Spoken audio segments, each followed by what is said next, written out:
그리고 퇴직금을 지급을 했다라고 한다면 퇴직금 지급 확인서까지는 무조건 받아야 되는 서류로 꼭 인지를 하시기 바라겠습니다.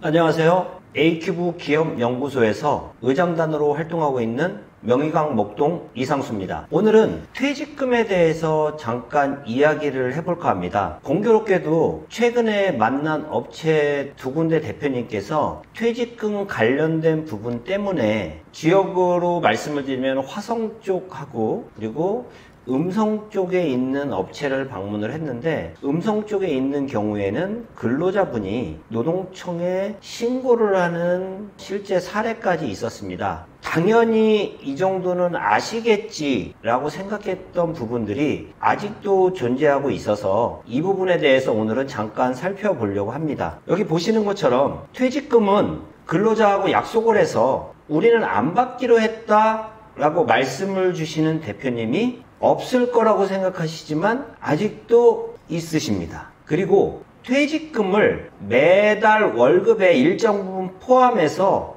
우리는 이 안에 녹여서 주기로 했다라고 말씀하시는 대표님들이 아직도 계십니다. 기본급을 기준으로 퇴직금을 계산을 한다 이렇게 말씀하시는데 퇴직금은 기본적으로 흔히들 얘기하는 평균 임금이니 통상 시급이니 여러 가지 많은데요. 저희가 지급하는 것 중에서 좀 많이 줬던 부분들로 지급하는 부분이 웬만하면 맞다 이렇게 생각하시면 좋을 것 같습니다. 전문적인 용어를 쓴다든지 어려운 단어를 쓰면 오히려 더 복잡하게 생각을 하시기 때문에 평소에 지급했던 급여 수준으로 평가를 하는 것이 맞다라고 생각을 하시면 됩니다. 일용직 직원에게도 퇴직금을 지급해야 하나? 라고 질문을 주시는데 당연히 기준에 적용이 되면은 지급을 하셔야 됩니다. 퇴직금은 1년 이상 근무한 근로자, 주 15시간 이상 근무하고 1년 이상 근로한 근로자에게 무조건 지급을 해야 되는 부분이 맞습니다. 자, 다시 한번 정리를 하겠습니다. 지금 이 내용을 간단히 살펴는 봤지만 실제 어떤 일이 있으셨냐면 두 군데 사업체 다 공교롭게 일반적인 수준의 급여보다 굉장히 많은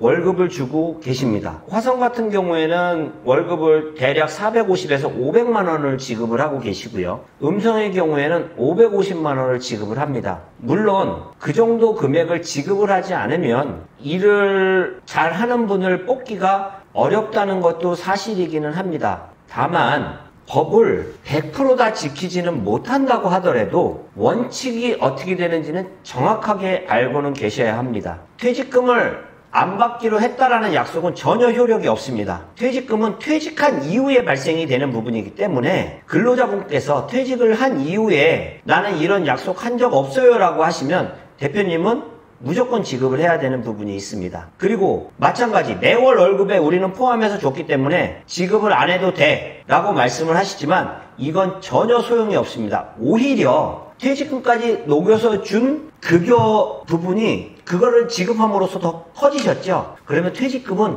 그만큼 더 커질 수 있다는 부분을 정확히 알고 계셔야 합니다.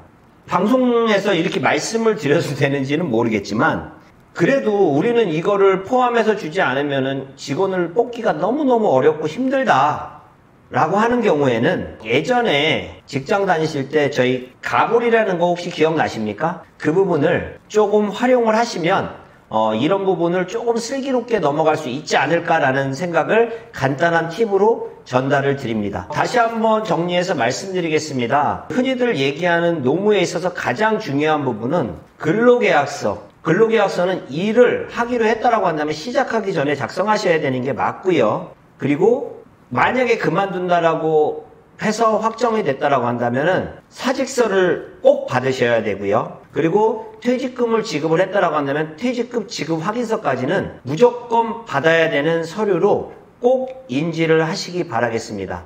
오늘도 내용이 유익하셨다면은 좋아요와 구독, 알림 설정 부탁드립니다. 감사합니다.